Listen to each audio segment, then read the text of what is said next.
देखो, हम लोगों ने प्रीवियस क्लास में क्या स्टार्ट किया था कि पूरा फाइनल अकाउंट में कितने फॉर्मेट्स होते हैं। तो मैंने आपको बताया था कि फाइनल अकाउंट में बेसिकली कितने अकाउंट्स होते हैं, 5 अकाउंट्स होते हैं। मैंने आपको क्लियरली ये बात समझाया भी था कि हमें कोई जनरल वे में पूछता है कि फाइनल अकाउंट में कितने अकाउंट्स होते हैं, मतलब इस वाले में partnership, not only final account, partnership के फाइनल अकाउंट में तो बेसिकली हम बोलते हैं 5 अकाउंट्स। लेकिन ये जो आपका बैलेंस शीट है ये क्या होता है, स्टेटमेंट होता है। क्या होता है ये? स्टेटमेंट होता है। ये बात याद रखना। मान लो कभी कोई कंफ्यूज करने के लिए बोल दे कि नहीं भाई 4 ही अकाउंट होते हैं, फिर तुम बोलो नहीं हमने तो 5 पढ़ा है, तो याद रखना 4 अकाउंट और एक आपका स्टेटमेंट। लेकिन हम जनरल वे में क्या बोलते हैं, 5 अकाउंट्स होते हैं। क्लियर हुआ ये बात? ठीक है। अब हम बात करते हैं कि बैलेंस शीट में क्या होता है। तो बैलेंस शीट की अगर हम लोग बात करें तो बैलेंस शीट हम लोगों ने काफ़ी बार प्रिपेयर किया। जैसे मैं आपको बताऊं, यहाँ पे देखो क्या लिखा है, कैपिटल, लायबिलिटी, और यहाँ पे क्या लिखा हुआ है, एसेट्स। तो इसका फॉर्मेट जो है वो फिक्स है। फिक्स मतलब इसमें कुछ चीज़ें हैं जो लगभग फिक्स है कि यही आएगा, इसके अलावा कुछ नहीं आएगा। क्योंकि बिजनेस के ट्रांजेक्शन्स बढ़ते हैं, एसेट थोड़ी बढ़ जाते हैं। जैसे अगर किसी बिल्डिंग के पास लैंड है तो जितने, सॉरी बिल्डिंग बोल रहा हूँ, किसी बिजनेस के पास अगर लैंड है तो अब होगा क्या, सारे बिजनेस में भी तो लैंड हो सकता है ना, बिल्डिंग्स हो सकती है, मशीन्स हो सकते हैं। तो ये चीज़ें क्या होती है, एकदम कॉमन होती है। इसके लिए इसमें कोई इंक्रीज नहीं होता है। ओके, बाकी ट्रांजेक्शन्स में इंक्रीज होता है, मतलब एक्सपेंसेस में इंक्रीज होता है, नया एक्सपेंस आता है। मान लो कोई नया ट्रांजेक्शन किया तो नया एक्सपेंस आ गया। बट जो हमारा एसेट होता है वो लगभग सेम होता है, हमारा लायबिलिटी होता है वो लगभग सेम ही होता है। तो कुछ फिक्स लायबिलिटी है, कुछ फिक्स एसेट है, वो मैं आपको समझा दे रहा हूँ। सबसे पहले हम बैलेंस शीट में अगर बात करते हैं कैपिटल लायबिलिटी साइड की, तो कैपिटल लायबिलिटी साइड में सबसे पहले आपको याद रखना है, यहाँ पे कैपिटल आता है। क्या आता है? कैपिटल।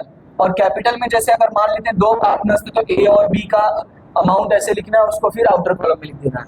इतना क्लियर हुआ? इतना समझ में आया? ठीक है। अच्छा, एक बात और मैं वापस बोल देता हूँ। ये जो याद है मैंने पिछली क्लास में आपको समझाया था कि पूरा फॉर्मेट लिखना होता है, इसलिए मैंने देखो इस बार डैश डैश करके लिख दिया है। इसमें क्या लिखना होता है कि बैलेंस शीट एज एट, जो डेट होगी जैसे 31/3/2025, 31/3/2026, फिर ऑफ राम और श्याम, तो of Ram and Shyam partnership firm. Clear हुआ इतना? तो ये आपको बस ये वर्ड याद रखना, बाकी का तो जो क्वेश्चन में दिया होता है वही क्वेश्चन की हेडिंग कॉपी पेस्ट करनी होती है। क्लियर है इतना? इसलिए मैंने उस पर फोकस उतना नहीं किया हुआ है। चलो अब ये कैपिटल वाला क्लियर हुआ, ये कैपिटल पॉइंट क्लियर हुआ कि सबसे पहले क्या आता है, कैपिटल आता है। इसके बाद अगर हम बात करते हैं कि क्या आ सकता है, तो इसके बाद हमारा आता है करंट अकाउंट। क्या आता है? Current account. ऐसा कंपलसरी नहीं है कि हर बार होगा ही होगा, लेकिन हर होगा तो लिखेंगे। अब करंट अकाउंट में जो इंपॉर्टेंट बात याद रखनी है वो याद ये रखना है कि यहाँ पे जो हम लिखते हैं वो क्रेडिट बैलेंस लिखते हैं। कौन सा वाला लिखते हैं? Credit balance. याद है ना, मैंने समझाया था कि ऐसे सीधा कॉपी पेस्ट करना होता है। तो जो इस साइड वाला बैलेंस होता है वही नीचे लिखते हैं, और इस साइड वाला बैलेंस से मतलब डेबिट साइड में लिखा हुआ मतलब एक्चुअली क्या आंसर दिखा रहा है, क्रेडिट का, इसीलिए डायरेक्टली कॉपी पेस्ट। तो ये बात याद रखना है कि इसमें क्रेडिट बैलेंस आता है। अब एज्यूम कर लेते हैं कि ए का जो है वो क्रेडिट बैलेंस है, ठीक है, यहाँ पे ऐसे लिख दिया। क्लियर हुआ इतना? अब इसके बाद और इसमें क्या आ सकता है, इसमें हो सकता है आपका रिजर्व। क्या हो सकता है? रिजर्व। अब बात करते हैं रिजर्व में क्या क्या हो सकता है। तो जो नॉर्मली रिजर्व्स आते हैं, नॉर्मली जो रिजर्व आते हैं आपके इस चैप्टर में पार्टनरशिप फर्म में, हम उसकी बात कर लेते हैं। तो सबसे पहला जो नॉर्मल आता है आपका, पहले आता है जनरल रिजर्व। क्या आता है? General reserve. जैसा उसने बोला कि सर कैपिटल रिजर्व, ठीक है। फिर क्या आता है? इन्वेस्टमेंट फ्लक्चुएशन फंड, ठीक है। और उसके बाद वर्कमैन वाला आता है, तो वर्कमैन कंपनसेशन फंड। ये कुछ बेसिक रिजर्व्स हैं जो आपको आनी चाहिए। अब इसके बाद आपका रिजर्व हो गया। अब उसके बाद अगली जो कैटेगरी बनती है वो बनती है लायबिलिटी की। किसकी बनती है? लायबिलिटी की बनती है, ठीक है। थोड़ा स्पेस यहाँ पे कम दिखेगा तो मैं साइड में लिख दूंगा, यहाँ पे साइड में लिख दूंगा, इसलिए याद रखना किसी के नीचे का ही है।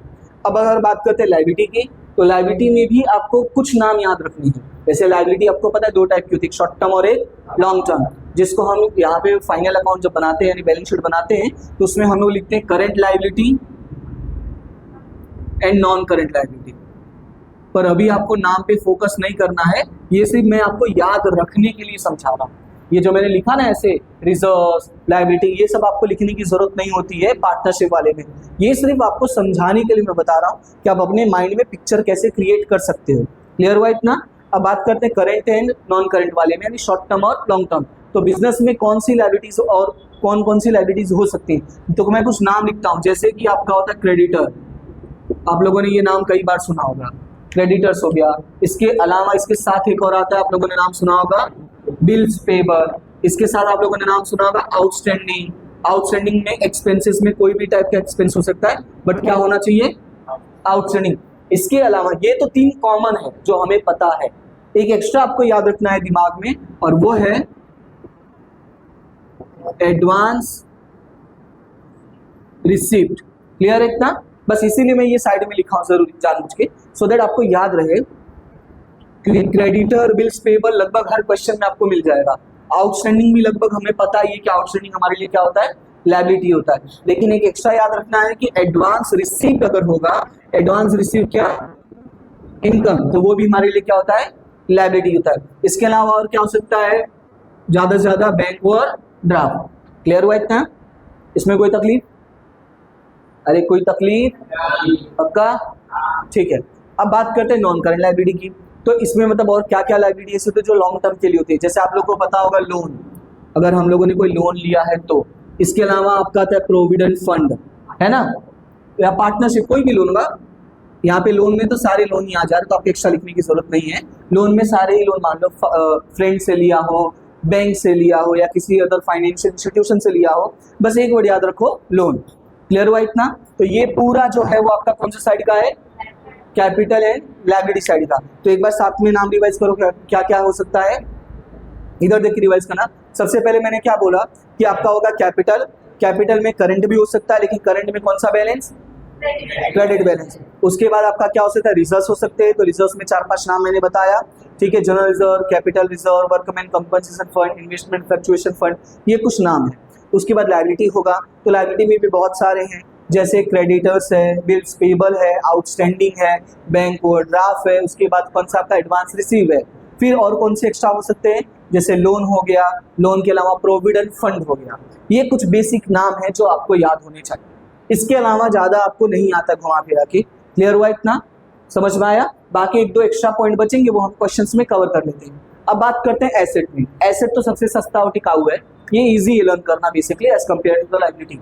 इसमें अगर एसेट्स की बात करें तो आपको पता है इसमें क्या क्या आ सकता है, लैंड, बिल्डिंग, मशीन, अरे एक मिनट, मशीन, फर्नीचर। एक एक्स्ट्रा जो याद रखना है आपको, आप लोगों ने सुना होगा शायद, हाँ, कोई भी लीज होल्ड प्रॉपर्टी होगा। लीज होल्ड प्रॉपर्टी में मैं प्रॉपर्टी क्यों लिख रहा हूँ, कभी कभी लीज होल्ड बिल्डिंग मेंशन होता है, ठीक है, कभी लीज होल्ड एसेट मेंशन होता है, कभी लीज होल्ड मशीन होता है, उससे कोई फर्क नहीं पड़ता है, बस वर्ड क्या याद रखना है, लीज होल्ड। फिर जो तुम लोग बोल रहे थे, कौन कौन सा बोल रहे थे, स्टॉक, डेटर्स। अब आपको पता है डेटर्स है तो उसके साथ क्या होगा, बिल्स रिसीवेबल होगा। फिर क्या हो सकता है, कैश, बैंक, और क्या हो सकता है इसके साथ, देखो अब यहाँ पे जो मैंने 2 एक्स्ट्रा ना, आउटस्टैंडिंग एंड एडवांस, इसमें भी उसी तरीके से होता है। एक इसमें ये होता है प्रीपेड, क्या होता है इसमें, अगर हम लोगों ने एडवांस पे किया है, ये एडवांस रिसीव था और ये एडवांस पे है, रिसीव करोगे तो लायबिलिटी होता है, पे करोगे तो एसेट होता है। इसके अलावा एक वर्ड होता है, आप लोगों ने सुना होगा, एक्रूड इनकम। क्या होता है, एक्रूड इनकम। बेसिकली हम सिंपल भाषा में इसको समझाने के लिए बोले तो इसको ऐसे बोल सकते हैं, आउटस्टैंडिंग इनकम, या और सिंपल भाषा में बोले तो रिसीवेबल।